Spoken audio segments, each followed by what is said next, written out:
أعوذ بالله من الشيطان الرجيم بسم الله الرحمن الرحيم بسم الله والصلاة والسلام على أشرف المرسلين سيدنا محمد صلى الله عليه وسلم ومن تبعه بإحسان إلى يوم الدين اللهم اشرح لي صدري ويسر لي أمري واحلل عقدة من لساني يفقه قولي اللهم زدنا علما نافعا ورزقا طيبا وعملا متقابلا ودعاء مستجبا إن شاء الله آمين يا رب العالمين. Donc salam alaikum wa rahmatullah. J'avais commencé cet après-midi à faire donc ce rappel sur ce troisième jour de notre clôture, mais on a eu un problème technique par rapport au son. Donc j'espère que ce problème est réglé. J'ai changé de casque, donc je ne sais pas si c'est ok. Ben, j'espère que ça fonctionne correctement. Dès qu'il y a quelqu'un qui est connecté, merci de me dire si le son est ok, comme ça on peut commencer, Inch'Allah Ta'ala. Donc je rappelle que nous sommes au troisième jour de notre clôture de Coran, dans l'ordre chronologique de la révélation, c'est-à-dire dans l'ordre que l'a reçu le prophète sallallahu alayhi wa sallam tout au long de ses 23 années de mission. Et qu'aujourd'hui, on a 11 sourates à lire. La sourate 95, la sourate 106, la sourate 101, la sourate 75, 104, la sourate 77, la sourate 50, la sourate 90, la sourate 86, la sourate 54 et la sourate 38. Je crois qu'il y a une personne qui a rejoint la vidéo. Pouvez-vous me dire si le son est ok, s'il vous plaît? Que ça ne me fasse pas comme tout à l'heure, parce que tout à l'heure, on a fait quasiment la moitié du rappel et le son vraiment a bugué. Est-ce que Ouma Sarah peut me dire si le son est ok? Est-ce qu'on entend convenablement? Est-ce que je peux continuer? J'ai mon cher papa, mon tendre papa qui est connecté, mashallah. Est-ce que mon papa peut me dire si on entend convenablement? Alors, je dois parler plus fort, donc peut-être qu'en augmentant le son, est-ce que le son, c'est ok comme ça? Parfait, alhamdoulilah. Très bien. Alors, on va commencer, Inch'Allah. A'udhu billahi minash shaitanir rajim, bismillahir rahmanir rahim. Hier, nous avions, entre autres, dû lire la sourate Shams 91 et j'avais pas eu le temps d'en parler. Mais il y a quand même quelque chose d'important à savoir concernant cette sourate 91, donc la sourate Shams. Ceux qui veulent peuvent se prendre leur Coran et puis relire en même temps, Inch'Allah. Donc Allah subhanahu wa ta'ala, dans cette sourate, Dieu jure dans cette sourate à 7 reprises. Il jure par les fruits de sa création et il est le seul à pouvoir le faire et à jurer ainsi. Il jure cette fois car il insiste grandement sur deux versets, les versets 9 et 10, dans lesquels il dit que celui qui la purifiera sera heureux et réussira, et que celui qui la souillera sera éprouvé et sera perdant. Et de quoi là Dieu parle? Allah subhanahu wa ta'ala parle de l'âme. قَدْ أَفْلَحَ مَنْ زَكَّاهَا وَقَدْ خَابَ مَنْ دَسَّاهَا. Et ce qu'il faut savoir, pourquoi j'ai voulu en parler ce soir, c'est qu'à la suite de la révélation de ces deux versets, on sait que d'après un hadith rapporté par Abu Hurayra radiallahu anhu, qui a rapporté avoir entendu le prophète sallallahu alayhi wa sallam faire cette invocation en récitant donc le verset 9 et 10. قد أفلح من زكاه وقد خاب من دساه. Il faisait l'invocation suivante: Allahumma alhim nafsi taqwaha wa zakkiha anta khayru man zakkaha anta wa anta waliyuha wa maulaha. Grand Dieu, inspire à mon âme sa piété, purifie-la, car c'est toi qui la purifies mieux que quiconque, tu es son maître et son protecteur. Donc voilà, c'était à savoir concernant la révélation de ces deux versets, le prophète sallallahu alayhi wa sallam avait cette habitude de faire le dua: Allahumma alhim nafsi taqwaha wa zakkiha anta khayru man zakkaha wa anta waliyuha wa maulaha. Et ensuite, dans la même sourate, la sourate Shams, donc on avait à lire hier, toujours Allah subhanahu wa ta'ala évoque le comportement des Thamoud. Donc voilà, on est dans l'ordre de la révélation.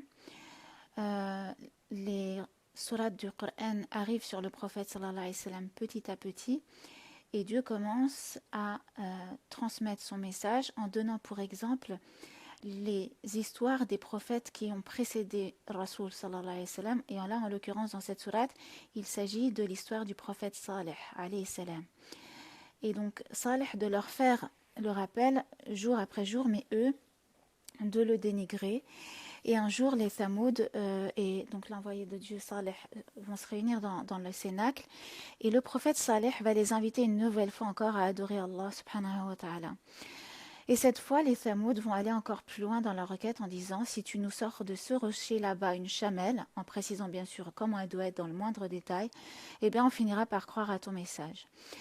Et Salih alayhi salam de les prendre au mot et de leur dire: écoutez, si je vous apporte donc une chamelle là-bas, si je demande à Allah subhanahu wa ta'ala de faire sortir une chamelle qui répond à ce portrait précis que vous venez de me donner, vous croirez finalement au message que je vous apporte. Et ils répondirent tous par l'affirmative.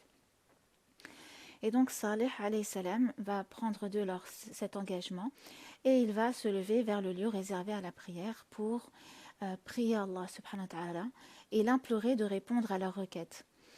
Et Dieu, de par sa puissance, va exaucer donc cette requête et ordonner au rocher de faire sortir une chamelle magnifique qui devait être pleine de 10 mois et qui répondait donc à la description qui leur avait été faite. Et lorsque les Thamoud l'examinèrent, ils ne trouvaient rien à redire. Devant donc ce miracle, c'était un spectacle éblouissant, une preuve irréfutable de la puissance d'Allah. Et devant cette puissance formidable, un grand nombre d'entre eux vont croire effectivement. Mais la majorité va persévérer dans leur obstination et dans leur égarement et dans leur impiété malgré le miracle et malgré ce grand signe. Et parmi les commandements que avait demandé Allah subhanahu wa ta'ala par intermédiaire de son prophète Salih, c'est qu'il devait bien sûr ne pas faire de mal à la chamelle jusqu'à ce qu'elle ne mette pas bien sûr, mais aussi qu'elle puisse aller boire un jour sur deux, seule elle et son chamelet, sans que eux n'aillent à la rivière. Et cette chamelle va mettre bas et cette chamelle va mettre bas et elle va permettre de nourrir avec son lait la tribu des Thamoud. Et lorsque cette situation va durer et qu'ils vont bien profiter de cette situation, les responsables, encouragés bien sûr par Shaitan, vont se réunir et ils vont décider d'égorger cette chamelle pour se débarrasser d'elle et d'avoir finalement l'accès à la rivière et à l'eau pour eux tout seuls. Et ils vont donc comploter, ils vont se réunir près du rocher pour voir ce qui allait se passer. Ils vont se mettre à guetter la chamelle. Et dès que ça va être son tour d'aller boire, ils avaient l'intention d'aller donc la tuer, elle et son bébé. Et c'est un dénommé Misra bin Maharaj qui lança une flèche qui atterrit dans son jarret. Et il y avait donc tout le monde, les femmes et les hommes qui encourageaient cette action. Et le plus rapide fut Qidar ben Silaf qui égorgea l'hôte la chamelle. Cette chamelle va pousser un seul cri assourdissant pour avertir son petit qui va se hâter vers une montagne pour tenter de se sauver et de se protéger. Une tradition dit que le chamelet a crié en disant « Seigneur, où est ma mère ?» Puis il va s'enfoncer dans une grotte pour ne plus en ressortir. D'autres exégèses vont dire que les Thamoud vont réussir à égorger aussi le petit. Et une fois leur crime effectué, ils vont dire à Salih, alayhi salam, alors vas-y, orgueilleux, exécute maintenant tes menaces si tu es vraiment un envoyé de Dieu. Wa'adu billah. On voit comment dans le Coran, Allah subhanahu wa ta'ala nous invite à méditer sur la vie des prophètes qu'il a envoyés pour prendre leçon sur les conséquences de leur comportement et de leur outrance. Et Allah de dire donc à la fin de la sourate que il est celui qui, donc ce péché attira sur eux le courroux de leur maître qui va les anéantir. Et Allah châtie sans se soucier des suites, c'est-à-dire que qui a le droit le seul de n'avoir aucune crainte des conséquences? Allah, wala yakhafu uqbaha, wala yakhafu uqbaha. Il est donc le seul à avoir le droit de ne pas craindre les conséquences. Donc voilà, ça c'était une sourate qu'on devait lire hier. Et il y en a une autre qu'on devait lire hier aussi, c'était la sourate des constellations, Al-Buruj. Et aussi, je voulais revenir dessus parce qu'il y avait des enseignements importants à son sujet. Est-ce que le son c'est bon?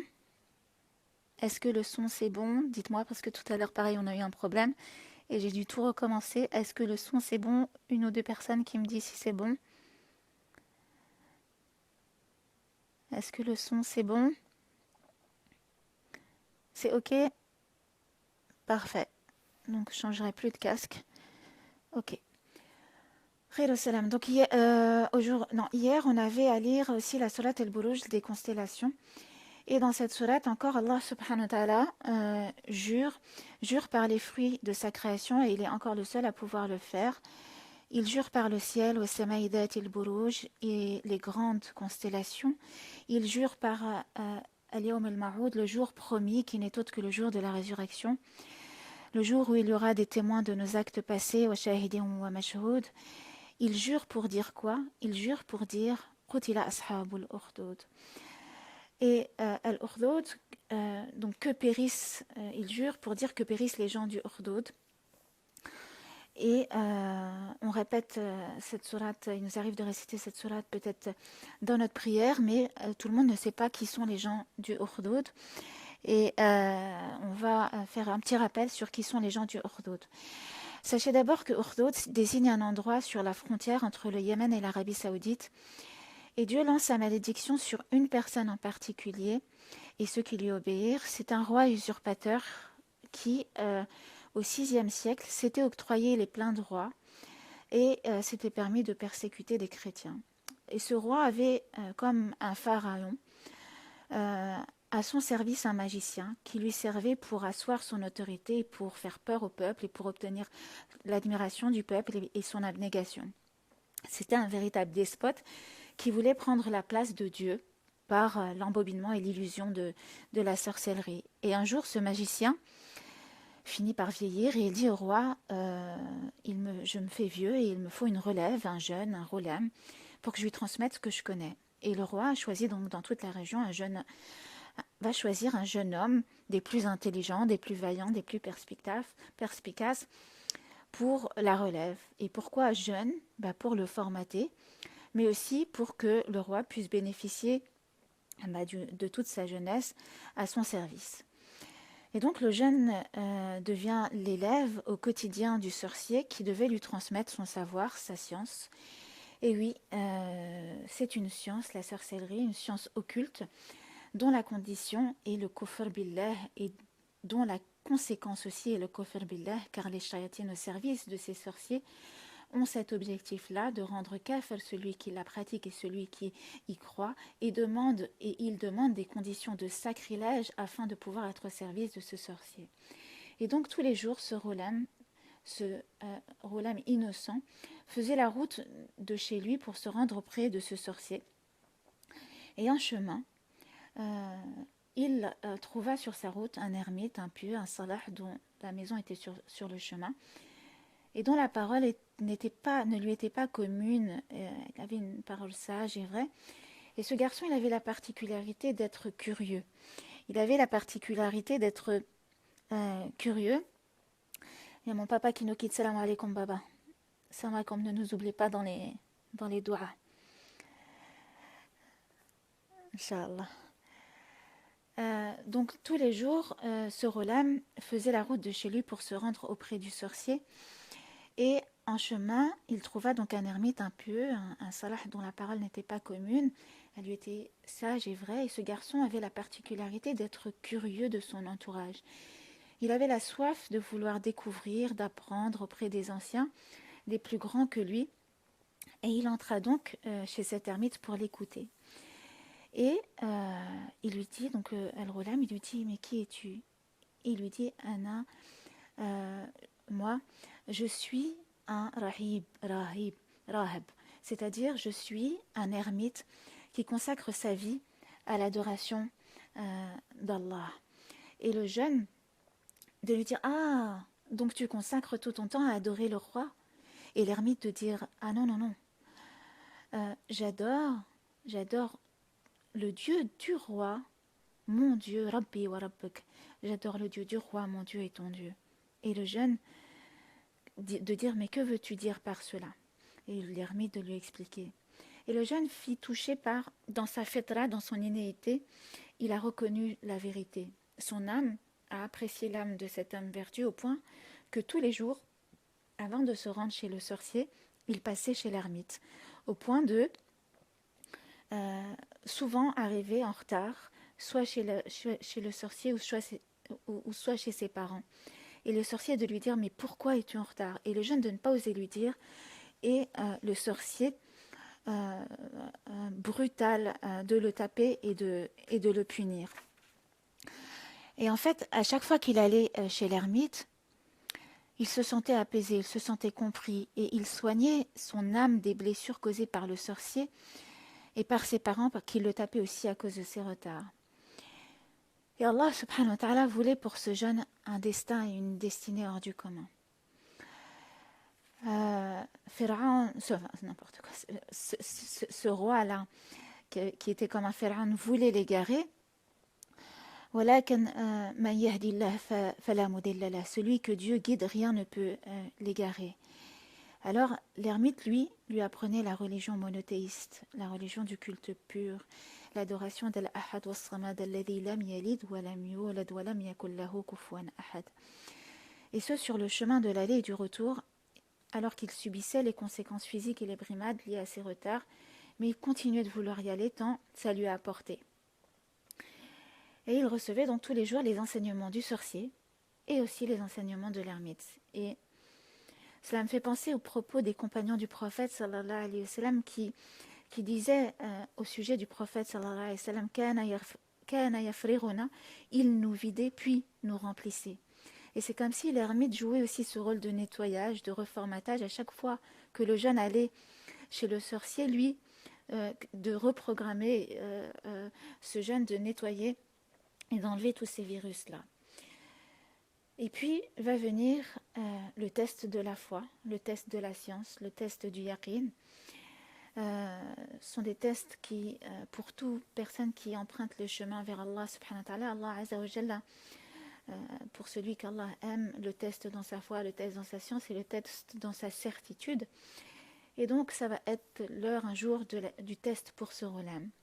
Et un jour, alors qu'il prend le chemin pour se rendre donc en cours, entre guillemets, sur le chemin, il trouve une bête énorme qui bloque la voie et tous les habitants vont être effrayés. Personne n'avait jamais vu une bête aussi énorme et personne n'osait s'approcher de cet animal qui bloquait la route. Et le jeune était là, il assistait à la scène et Allah l'inspira et il se dit c'est le moment de tester si finalement ce que me disait l'ermite était vrai. Et il mit une intention et il dit Allahumma in kana al-rahab si l'ermite était dans le vrai, si l'ermite disait vrai que tu es le Dieu unique, qu'il faut adorer sans nul associé, fais partir cette bête de la façon qui te convient, aide-moi à la faire partir. Et donc il prit une pierre, il s'approcha de la bête alors que les gens s'en éloignaient et de le dire en s'écriant mais tu es fou, cette bête va te tuer. Et l'enfant, lui, fort de sa confiance qu'il avait placée en Allah subhanahu wa ta'ala et dans sa volonté d'avoir cette certitude, va lancer une pierre au nom du dieu de l'ermite et sur le champ l'animal va être tué par la force d'Allah. Et les gens vont s'en étonner et ils vont dire comment un jeune a-t-il pu agir de la sorte et parvenir à tuer cette énorme bête sans avoir peur. Mais le jeune, c'est pas ce qu'il cherchait, l'approbation et l'admiration des gens qui étaient là autour. Ce jeune n'avait fait cet acte-là que pour obtenir la certitude du vrai, que Allahu Akbar et que le sorcier et que les sorciers sont ala al-batil wala yuflihu as-sahiru haythu ata. Et le jeune, grâce à cet acte-là, va acquérir un yaqin d'autant plus fort et va être convaincu que ce que le sorcier lui transmet n'est que erreur. Et il va de ce pas aller annoncer la nouvelle à l'ermite et l'ermite d'écouter attentivement ce qui venait de se passer. Pour ceux qui rejoignent la vidéo à l'instant, j'explique en réalité, je raconte cette histoire, sûrement vous la connaissez, mais pour comprendre dans la sourate Al-Buruj, pourquoi Allah il dit Qutila ashabul ukhdud, et pour savoir qui sont ashabul ukhdud, donc ce sont les gens que on va décrire et c'est au sujet d'eux que je raconte cette histoire. Donc le jeune convaincu alla de ce pas annoncer la nouvelle à l'ermite et l'ermite écouta attentivement ce qui venait de se passer et lui dit avec humilité Ya ayyuha al-ghulam innaka al-yawma khayrun minni. Ô toi le jeune, tu es à compter de ce jour mieux que moi. Mais sache qu'à compter de ce jour, tu vas être testé et éprouvé dans ta foi. Ça y est, l'yaqin est rentré dans ton cœur. Ça y est, la foi, l'iman. Tu as la certitude que Allahu Allah, wa la ilaha illa huwa. Et tu vis à une époque où la majorité n'adore pas Allah. Et si tu es éprouvé et tu vas l'être, ne parle pas de moi car j'ai vieilli et je n'ai plus l'énergie de supporter des supplices quels qu'ils soient. Donc, Ya Ghulam, Satubtala, tu vas être éprouvé. Pourquoi? Car Satubashir din Allah, tu vas être éprouvé car tu vas transmettre la vérité et la religion d'Allah. Et à compter de ce jour, Allah subhanahu wa ta'ala va doter l'enfant de dons dont de dons. Il pourrait, il allait pouvoir dorénavant guérir certaines maladies et des handicaps de naissance. Il allait pouvoir guérir le muet, il allait pouvoir guérir l'aveugle de naissance, le lépreux, grâce à des karamats qu'Allah subhanahu wa ta'ala lui a octroyés grâce à son yaqin. Et donc, ce jeune a dorénavant ce don lui permettant de soigner sur le champ ces personnes. Et un des proches du roi va être informé qu'il y a un jeune qui a ces dons-là. Et ce proche-là est aveugle. Et bien sûr, tout ça, c'est Allah subhanahu wa ta'ala qui fait toutes ces conséquences et ces synchronicités. Et il a entendu qu'un jeune homme pourrait peut-être éventuellement lui permettre de ne plus être aveugle et de voir alors qu'il est aveugle de naissance. Et il va venir avec beaucoup de cadeaux et lui dire « Tout cela est pour toi si tu me guéris ». Et Al-Ghulam de lui dire « Moi, c'est pas moi qui guéris. Et je ne suis pas un sorcier, c'est Dieu qui guérit. Et si tu veux croire en Dieu, je l'invoquerai pour qu'il te guérisse. » Et l'homme proche du roi accepta de croire en Dieu et Allah subhanahu wa ta'ala va le guérir. Et il va, donc cet homme, rejoindre le roi comme à son habitude. Il va se placer à côté de lui et le roi va constater qu'il n'est plus aveugle. Et le roi de lui dire « Mais qui t'a rendu la vue ?» Et la personne, le proche du roi, de lui dire « C'est mon Seigneur. C'est mon Seigneur. » Et le roi va lui dire « Mais tu as un Seigneur autre que le mien ?» Et l'homme de lui dire « Il s'agit de mon Seigneur, mais aussi de ton Seigneur. Il n'est pas que le mien. » Et le roi va le faire arrêter, il va le torturer jusqu'à ce qu'il parle de qui lui a fait et permis d'être guéri, et il va lui parler du Ghulam. Et le roi va faire amener le Ghulam et le roi de lui dire « Mais c'est ta magie est tellement puissante que tu arrives à guérir le muet, le lépreux, et que tu arrives à faire ça et ça et ça. » Et le Ghulam de lui dire « Je ne guéris personne, c'est Allah qui guérit. » Et le roi va le faire arrêter, le faire torturer jusqu'à ce qu'il parle et qu'il dénonce l'ermite. Et le roi, dans sa cruauté immense, va faire appeler l'ermite. Il va le faire venir et va lui dire « Renie ce Dieu auquel tu crois. » Et l'ermite va refuser. Et le roi va demander alors qu'on amène une scie. Il va la poser au milieu de sa tête. Et a'udhu billah, c'est pour vous montrer la cruauté de cet homme et pourquoi Allah il dit « Qutila ashabul ukhdud » et il va faire le couper en deux sa tête, wa'udhu billah. Puis, car sa cruauté ne s'arrête pas là, il a été touché dans son orgueil. Comment on peut adorer un autre que moi? Il va demander à ses gardes d'amener Al-Ghulam sur une montagne et il dit à ses gardes ramenez-le sur cette montagne, dites-lui qu'il renie son Dieu, s'il le renie c'est bon, s'il ne renie pas son Dieu, jetez-le dans le vide. Et donc les gardes s'emparèrent de lui et l'amenèrent sur la montagne. Et Al-Ghulam de faire cette invocation en disant « Ya Allah, protège-moi de leur méchanceté de la façon que tu veux. » Et ça c'est un bon dua à faire. « Ya Allah, protège-moi de la façon que toi tu sais être la meilleure. » Alors la montagne va s'ébranler et ils vont tous tomber où Al-Ghulam va rester sain et sauf, et il va retourner malgré tout chez le roi, et le roi de constater le fait qu'il est toujours sain et sauf, et de lui dire mais que s'est-il passé? Et euh, le Ghulam de répondre Allah m'a protégé de leur méchanceté comme lui seul sait le faire. Et le roi alors va confier cet enfant à un autre groupe de personnes en voulant cette fois l'amener et le faire se noyer sur la mer dans une barque. Et une fois arrivé en pleine mer, les hommes de lui dire renie ta religion, et lui non, de s'obstiner et d'avoir cette yaqin en lui et de demander à Allah subhanahu wa ta'ala, ya Allah, protège-moi de leur méchanceté, de la façon dont seul toi sais le faire. Et alors la barque va se retourner, ils vont tous se noyer sauf Al-Ghulam qui va revenir chez le roi en disant donc et le roi de dire mais qu'est-ce que tu as fait de tes autres compagnons, et Al-Ghulam de dire Dieu m'en a protégé. Il dit au roi écoute, je vois que tu veux t'obstiner à vouloir me tuer, mais tu pourras me tuer certes à la condition que tu fasses ce que je te demande. Pour que tu puisses arriver à me tuer, il faut que tu t'y prennes d'une certaine façon.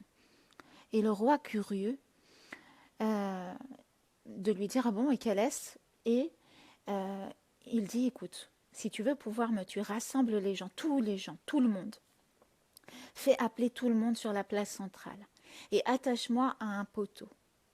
Prends une de mes flèches, mets-la au cœur de l'arc en criant au nom du dieu de Ghulam, au nom du dieu du Ghulam, c'est-à-dire au nom de mon Dieu à moi, puis tire sur moi. Et si tu fais cela, tu parviendras à me tuer. Donc, bête et discipliné, le roi, ne voyant pas le piège que venait de lui dresser Al-Ghulam, rassembla les gens sur une place, attacha Al-Ghulam à un poteau, puis il prit une de ses flèches et il mit la flèche au cœur de l'arc et dit Bismillah Rabbil Ghulam, au nom de Dieu, le Dieu de cet enfant. Et il tira. Et effectivement, la flèche l'atteignit à la tempe. Il mit la main à sa tempe, là où il reçut la flèche, et mourut. Inna lillahi wa inna ilayhi raji'un. Et les gens dirent Amanna bi Rabbil Ghulam, nous avons cru au Seigneur du Ghulam, nous avons cru au Seigneur du Ghulam, nous avons cru au Seigneur du Ghulam. Et là, les gens autour du roi lui dirent ce que tu craignais le plus est arrivé, regarde maintenant, tout le monde croit à Rabb al-Ghulam, au Dieu du Ghulam, au Dieu de ce jeune homme. Et donc, touché encore plus dans son orgueil, le roi ordonna de faire creuser des fossés, de mettre le feu à l'intérieur, puis il dit celui qui ne renie pas son Dieu, jetez-le dedans et demandez-lui qu'il s'y jette. Alors les soldats le firent jusqu'à ce que donc, tout le monde, tous les croyants y passèrent, et on rapporte d'après un hadith du prophète sallallahu alayhi wa sallam rapporté par Muslim, qu'on arriva à une femme qui avec son garçon, son bébé, elle était devant ce feu-là, elle hésita à se jeter dans le feu, et son bébé, et il y a eu un miracle qui s'est passé, c'est son bébé lui-même qui lui dit « Aie confiance mère, tu es certes sur la bonne voie ». Subhanallah wa ta'ala. Donc, pourquoi j'ai raconté cette histoire pour rappeler pourquoi Allah subhanahu wa ta'ala a dit dans Surat al-Buruj Qutila ashabul ukhdud, et pour savoir pourquoi Allah subhanahu wa ta'ala était en colère contre ce roi. Allah subhanahu wa ta'ala, toujours dans la Surat les constellations qu'on avait à lire hier, dans les derniers versets, il est question de Bal huwa Qur'anun Majid fi lawhin mahfoud. C'est quoi lawhin mahfoud?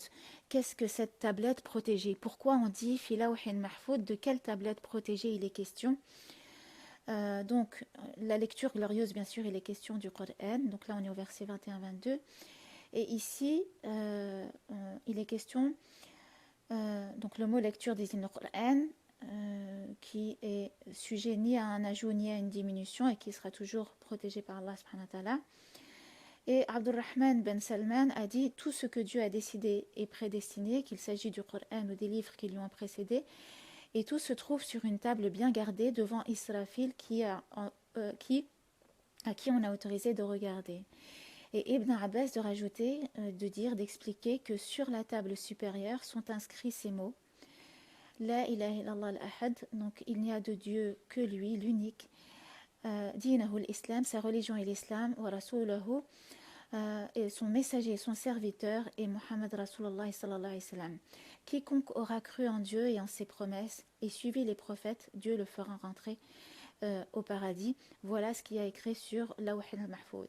Et Ibn Abbas rapporte que le messager de Dieu sallallahu alayhi wa sallam a dit: Dieu a créé une table gardée, faite d'une grande perle blanche dont ses pages sont en rubis, son qalam de lumière, ainsi que son livre. Chaque jour, Dieu a 300 moments durant lesquels il crée, dispense ses bienfaits, fait mourir, fait vivre, élève certains et baisse d'autres. Il fait ce qu'il veut, rapporté par Tabarani. Donc voilà, pour vous montrer que le Coran peut se lire à la lecture et à la lumière de la Sira. C'est pourquoi ce mois-ci, le mois de Rabi al-Awwal, on va le clôturer dans l'ordre de la révélation. Donc ça, c'était les sourates qu'on devait lire hier. Et je me suis permise donc d'en parler aujourd'hui parce qu'on n'avait pas eu le temps hier d'expliquer tout cela. J'avais pas eu le temps d'expliquer tout cela. Et donc on va expliquer aujourd'hui les sourates qu'on a à lire aujourd'hui. Donc je les répète, on a aujourd'hui à lire, il me semble, environ 11 sourates pour ceux qui ne les ont pas encore lues. Ceux qui se sont levés peut-être cette nuit ont eu l'occasion de le faire. Donc aujourd'hui, on a à lire dans l'ordre la sourate 95, la sourate 106, la sourate 101, la sourate 75, la sourate 104, la sourate 77, la sourate 50, la sourate 90, la sourate 86, la sourate 54 et la sourate 38. Donc on a divisé le Coran en 29 jours de sorte que l'on puisse apprécier les versets du Coran et les sourates dans l'ordre de la révélation. Donc là, on en est aujourd'hui à lire la sourate 95 du figuier. Et بعد أعوذ بالله من الشيطان الرجيم بسم الله الرحمن الرحيم. Donc je vais aller à la bonne page في القرآن. Donc la sourate 95.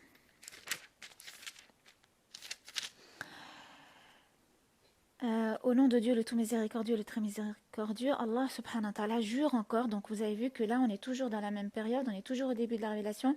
Et Allah, dans la plupart des sourates là qui sont révélées, Dieu jure par sa création. Donc c'était une façon répandue à l'époque des Arabes de jurer comme cela, et pour insister. Et là Allah subhanahu wa ta'ala jure par sa création encore une fois, comme lui seul a le droit de le faire. Et il dit, et il jure par le figuier et l'olivier, et par le mont Sinin, et par la cité sûre. Il jure, donc, Wattini wa zaytouni, wa touri sinina, wa hada al-balad al-amin. Et donc, on va apprendre et on va essayer d'expliquer à quoi correspondent ces trois choses ou ces trois lieux. Alors, ces trois versets ont plusieurs interprétations. Pour certains exégètes, le figuier et l'olivier représentent Jérusalem et donc l'envoi de Sayyidina Isa alayhi salam. Le mont Sinin est le lieu où Dieu a adressé la parole à Moussa alayhi salam, donc ça correspondrait à l'envoi de Moussa alayhi salam, Moïse.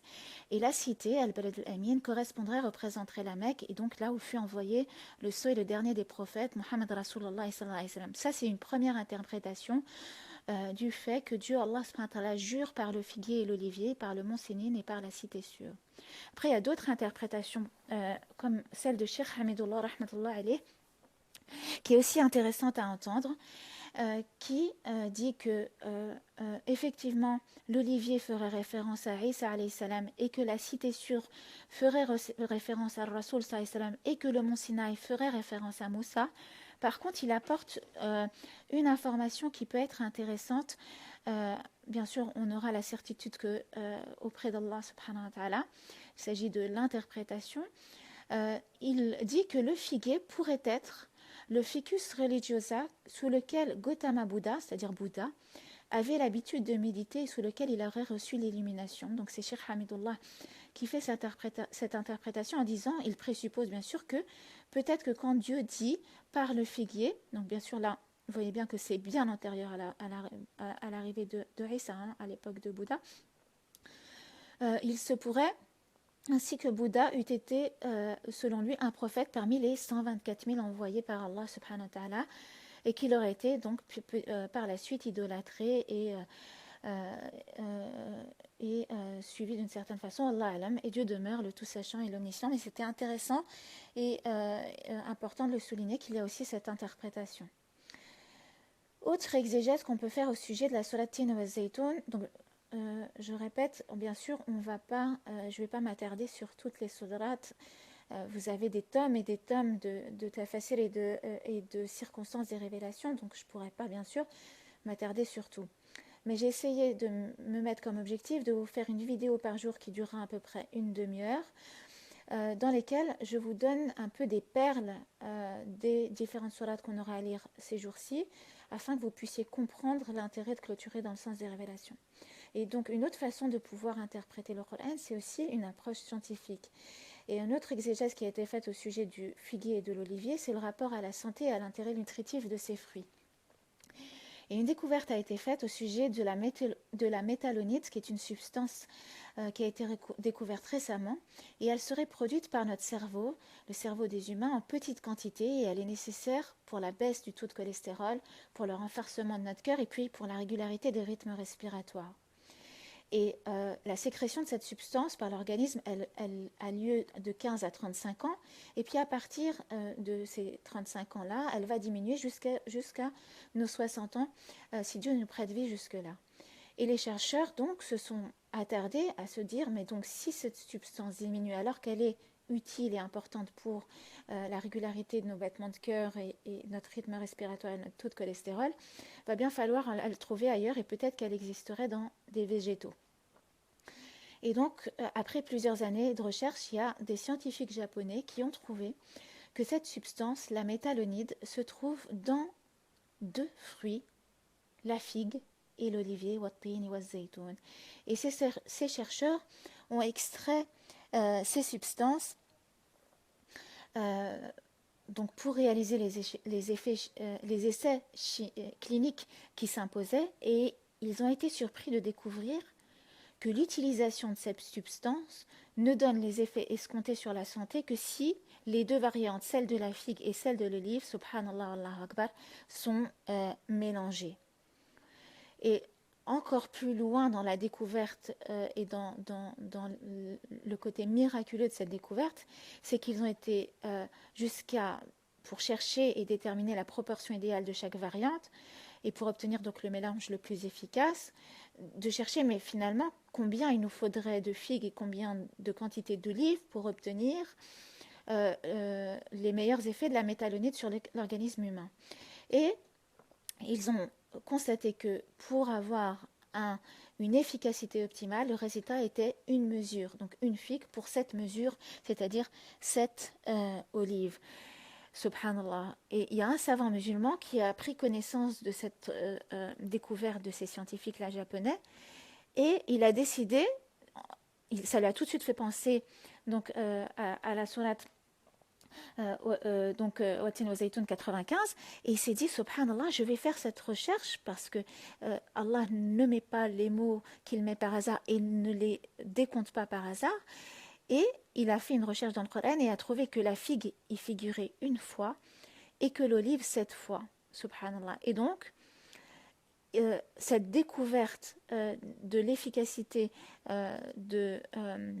pour la figue et l'olive et du nombre de la mesure qu'il fallait pour que cette substance soit la plus optimale était dans le nombre inscrit dans le Coran, subhanallah. Et cette découverte, il va la transmettre au professeur japonais qui va trouver ça tellement miraculeux qu'il va, grâce à Allah, se convertir à l'islam. Donc tout ça pour dire ici que chaque mot cité dans le Coran, le nombre de ces mots, l'ordre choisi par Dieu, a une raison et un intérêt. Et à nous de l'étudier. Et si on clôture, donc là on en est à notre troisième clôture de la rentrée. Et si on clôture à chaque fois, je vais essayer de vous mettre une intention dans la clôture, pour ne pas que vous vous lassiez, même si on ne se lasse jamais de la parole d'Allah, mais surtout pour que vous ne lisiez pas le Coran dans une routine, comme certains vont finir par prier par routine et lire le Coran par routine, mais pour qu'à chaque fois, on va squeezer notre habitude et notre routine de fait de lire de l'Baqara jusqu'à Al-Muawwidatan, mais justement pour que notre cerveau, du fait qu'on tourne les pages, qu'on aille chercher cette sourate, puis une autre, puis aller à une autre, je ne sais pas si certains peuvent commenter là-dessus et si déjà vous avez vu les effets, mais on ne lit pas le Coran de la même façon quand on le lit dans l'ordre de la révélation, on ne l'apprécie pas, subhanallah, de la même façon. Donc, voilà pour aujourd'hui. On devait lire donc la sourate Wattini wa Zaytun 95. On avait aussi la sourate, parmi les sourates qu'on avait à lire, on avait aussi la sourate 75, la sourate de la résurrection, et la sourate 77, Al-Mursalat.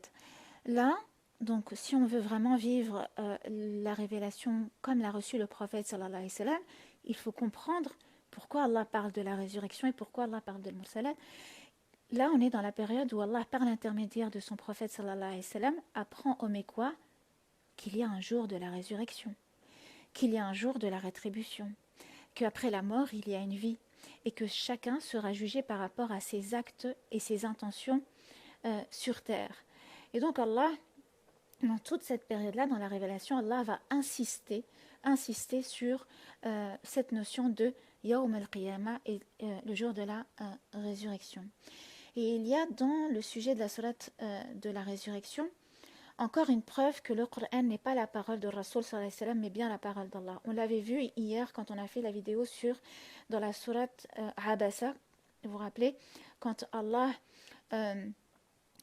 au sujet donc de la personne aveugle lui dit ne te détourne pas de lui et considère-le autant que tu as considéré les autres notables de la Mecque. Et là en l'occurrence, donc là on a vu que c'était la parole de Mohammed sallallahu alayhi wa sallam, quel était son intérêt de se blâmer, de se faire du reproche, ça ne serait pas dans son intérêt. Et là encore, une autre preuve que le Coran est bien la parole d'Allah et pas la parole de Rasul sallallahu alayhi wa sallam. Dans la sourate de la résurrection, numéro 75, Allah subhanahu wa ta'ala va faire interrompre donc, les thèmes du début sur la résurrection au verset 15 jusqu'au verset 19 pour dire au prophète sallallahu alayhi wa sallam quelque chose d'important. Il lui dit ne remue pas ta langue pour te remémorer cette révélation. C'est notre responsabilité de te la rappeler et de te la faire réciter. Donc, quand nous te la récitons, écoute sa récitation attentivement. Et à nous aussi, la responsabilité de l'explication de son sens.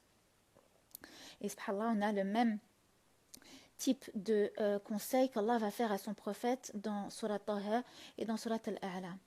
Et ça encore, c'est un signe de miracle, et c'est un signe comme quoi le Coran est bien la parole d'Allah. Et là, donc, pourquoi Allah révèle ces versets 15 à 19, c'est que le prophète, on se met en situation, il reçoit la révélation par l'intermédiaire de Sayyidina Jibril, et il répète derrière lui, parce qu'il a peur de ne pas retenir. Et Allah de le rassurer, de lui dire ne remets pas ta langue pour te remémorer cette révélation, c'est notre responsabilité de te la rappeler, de te la faire réciter. Donc quand nous te la récitons, écoute sa récitation attentivement, et à nous en plus, t'inquiète pas, même la responsabilité de l'explication de son sens, subhanahu wa ta'ala, subhanallah al-azim. Donc vous voyez comment on peut apprécier la lecture du Coran et mieux comprendre certains versets quand on en étudie les profondeurs et les circonstances des révélations, et quand on y va un peu plus loin, pas plus d'une demi-heure par jour, et regarder déjà comment on peut apprécier le Coran. On avait donc aussi à lire aujourd'hui la sourate 50, sourate al-Qaf. Je m'y rends de suite.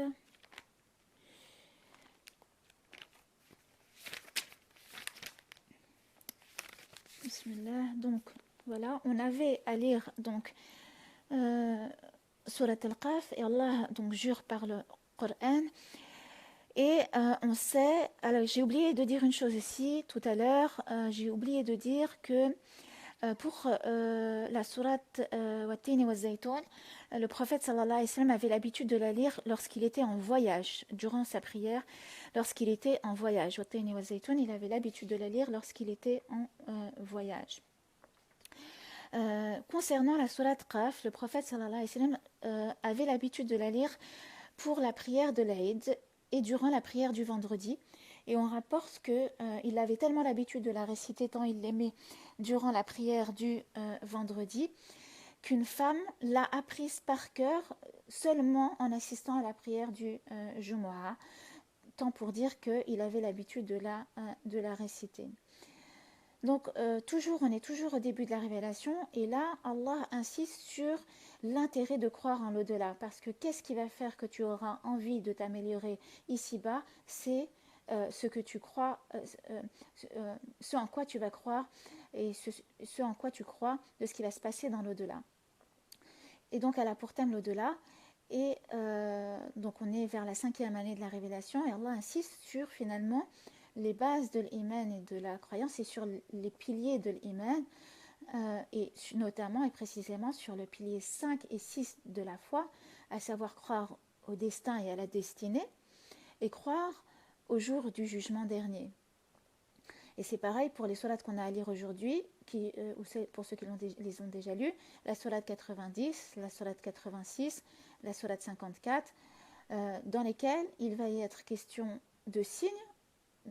Allah invite les Quraysh à regarder des signes pour qu'ils donnent un sens à leur propre création, et Dieu les interpelle en disant mais regardez-vous, et Allah a été capable de vous créer une première fois, et il est capable de vous faire revivre une autre fois après la tombe et en al-Qiyamah.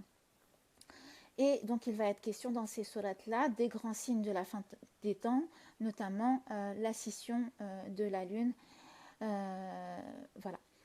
On avait aussi à lire la sourate Sad, numéro 38, dans laquelle Allah subhanahu wa ta'ala avertit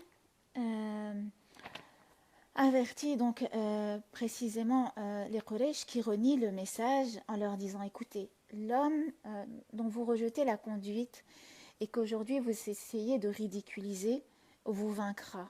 Il vous vaincra bientôt, et ce dans le lieu même où vous êtes à la Mecque, lieu où vous le persécutez aujourd'hui. Le moment où il va être victorieux n'est pas si loin que cela. Guettez-le et vous verrez. Puis dans cette sourate Sad, Allah va commencer à interpeller les Quraysh sur le fait que le prophète sallallahu alayhi wa sallam appartient à une lignée de prophètes. Il est le sceau des prophètes, il ne sort pas de nulle part, il a une généalogie prophétique qu'on peut refaire monter jusqu'à Ibrahim alayhi salam, et donc Allah va, par l'intermédiaire du prophète sallallahu alayhi wa sallam, rappeler ce qui s'est passé pour les autres peuples avec les prophètes qui ont précédé le prophète sallallahu alayhi wa sallam, et notamment donc, dans une seule et même sourate, c'est-à-dire dans la sourate Sad, Allah va citer 9 prophètes. Il va citer 9 prophètes alayhim salam pour donc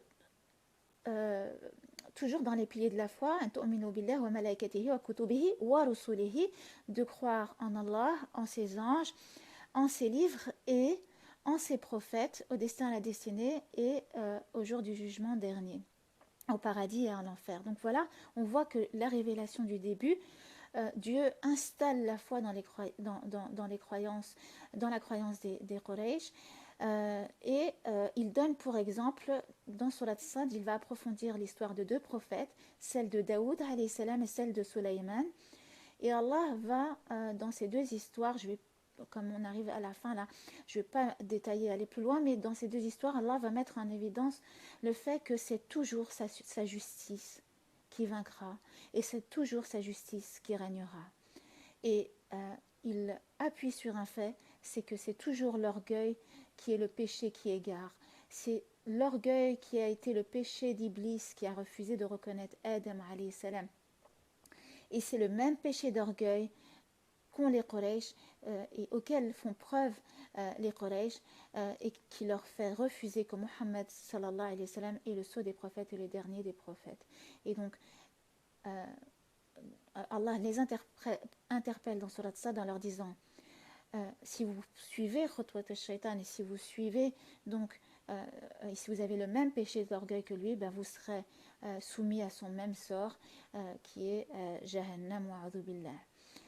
Donc voilà, je pense que je ne sais pas combien de temps a duré. Je suis désolée pour ceux qui viennent seulement de rejoindre la vidéo. Hanan nous dit qu'on a commencé sans elle. Samhina, excuse-nous.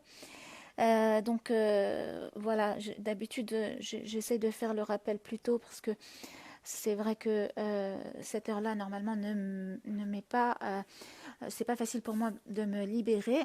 Je l'ai fait exceptionnellement parce que la vidéo de cet après-midi n'a pas fonctionné, mais je précise que les autres vidéos ne se feront pas le soir, je suis désolée, mais elles se feront plutôt l'après-midi quand je dispose de plus de temps.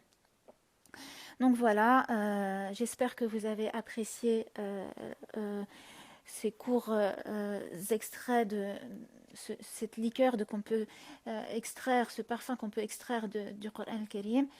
Demain, quatrième jour, on a 3 sourates à lire. Demain, quatrième jour, on a 3 sourates à lire. J'essaierai de faire une petite vidéo. Et pour les jours 5, 6, 7 et 8, c'est l'équipe de Coach Tavi vers l'Ihsan qui prend la relève pour vous faire aussi d'excellentes, Inch'Allah, vidéos. Je compte sur Bidnillah. Donc, jour 4, demain, sourate 7, sourate 72 et sourate 36. De quoi faire, Inch'Allah, un beau rappel, Bidnillah, Samel Ali. Qu'Allah accepte nos efforts, Inch'Allah. Pour ceux qui viennent de nous rejoindre, je vous invite à regarder la vidéo depuis le début. Wa fi amanillah, qali hada wa astaghfirullah li wa lakum. Wassalamu alaikum wa rahmatullah.